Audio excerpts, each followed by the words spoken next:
Greetings and salutations, folks. It is I, your host, Son of Kane, coming back at you today. Today, we are talking my favorite movie of all time, 1984's Ghostbusters.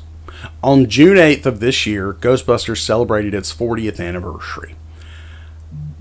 I've been lucky enough to see Ghostbusters 3 times on the big screen, even though I was barely around when it originally came out. I saw Ghostbusters 2 on the big screen in 1989.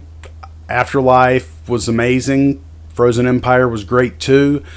The 2016 reboot, at some point, I will review. I don't hate it the way that a lot of people do, but I don't think that it's up to snuff with at least the first 2. My opinion, but I'll get to that when I get to that. Today we're talking the 1984 classic. All I've got to say is, this was the movie that I wore out on VHS to the point that my dad had to buy me a second copy. I watched this movie religiously. I know it line for line, beat for beat. I can take the exact moment of pause between lines if I'm watching it and saying the lines as they do. I know this movie intimately.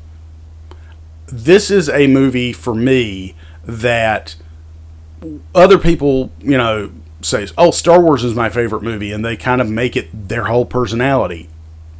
In many ways, Ghostbusters is a huge part of my personality.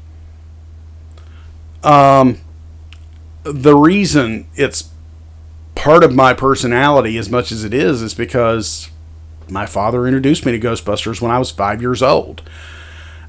Or no, I was probably younger than that, because by 5 I had memorized it. I remember that this was a movie that my dad was partner with my uncle in a video store when I was a very young child, before Blockbuster came to town and they closed shop.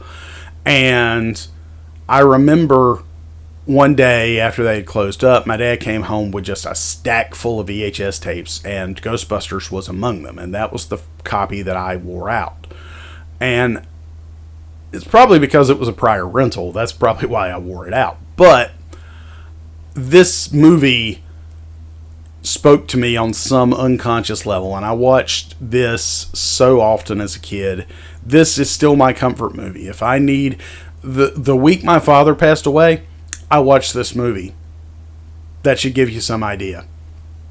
And it's a movie that I put on and I can kind of forget about my troubles for a little while, because I care more about Harold Ramis's Egon collecting spores, molds, and fungus, or Ray having had it just pop in there, or Ernie Hudson's Winston having seen crap that'll turn you white, or Vakeman snarkily, walking his whole way through the whole thing. Bill Murray is so great in this movie, and I mean, they all are. If you're wondering, my favorite Ghostbusters from the time I was a kid to now is still Ray Stantz. Something about Aykroyd being the person who originated the idea, and then he and Harold Ramis writing it together, along with the perfect direction of the late, great Ivan Reitman. I can't say enough good things about the talented men and women involved in this movie, because even a character like Janine Melnitz resonates with me to this day, because Annie Potts was just so perfect for that role at that point in time. Fun fact, Rick Moranis as Louis Tully, who is so great in these first 2 movies, was originally meant to be John Candy, but Candy didn't get what they were wanting from him, so he suggested his friend Rick Moranis for the role instead. Stand-up guy, John Candy, that's all I can say, because every time I hear people talk about him, they can't say anything but nice things about him in interviews. And I've always found that really funny, because what does the world look like where John Candy played Louis Tully? I'm just curious.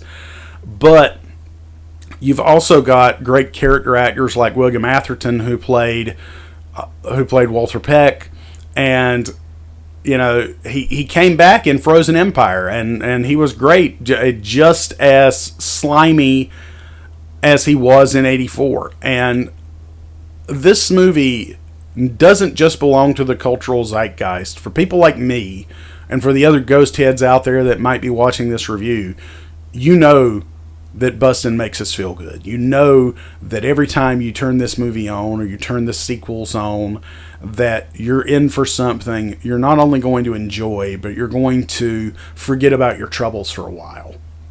Ghostbusters is a classic for a reason, and to this day, I can't say enough good things about it, except don't cross the streams. Why? It would be bad. I'm fuzzy on the whole good-bad thing. What do you mean bad? Try to imagine all life as you know it stopping instantaneously and every molecule in your body exploding at the speed of light. Total protonic reversal. Right, that's bad. Important safety tip. Thanks, Egon. I'm your host, Cinema Kane. I hope you enjoyed this review of Ghostbusters. If you did, don't forget to click like. Don't forget to subscribe. Don't forget to click that bell notification so you know every time Cinema Kane has a new video uploaded. And don't forget to share this on all your social media platforms in an effort to help me grow my channel. And I'll see you next time at the video store.